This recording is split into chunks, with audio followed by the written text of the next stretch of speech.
Voter তালিকা হালনাগাদে চট্টগ্রামে নতুন ভোটার বেড়েছে ৩ লাখ। হালনাগাদের পর চট্টগ্রাম জেলায় মোট ভোটার সংখ্যা দাঁড়াবে প্রায় ৬৮ লাখ। নির্বাচন কমিশনের হালনাগাদ ভোটার তালিকা অনুযায়ী চট্টগ্রামে নতুন ভোটার সংখ্যা ৩,০৪,২৮৩ জন। জেলা নির্বাচন কর্মকর্তা বশির আহমেদ বলেন, হালনাগাদে নতুন করে ৩ লাখের বেশি নাগরিক নিবন্ধিত হয়েছেন।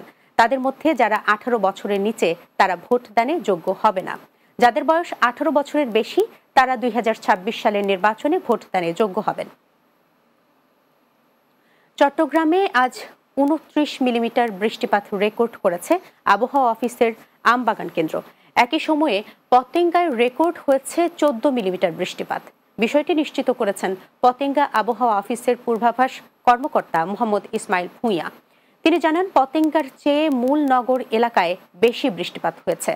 উত্তর বঙ্গোপসাগর ও তৎসংলগ্ন এলাকায় গভীর সঞ্চালনশীল মেঘমালা সৃষ্টি হচ্ছে।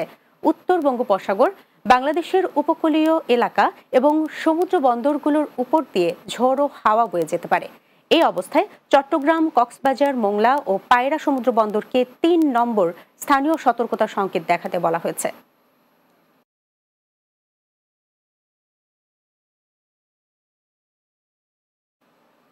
শেষ করব দিনের বাংলা। যাবার আগে শিরোনামগুলো জানিয়ে দিচ্ছি আরও একবার।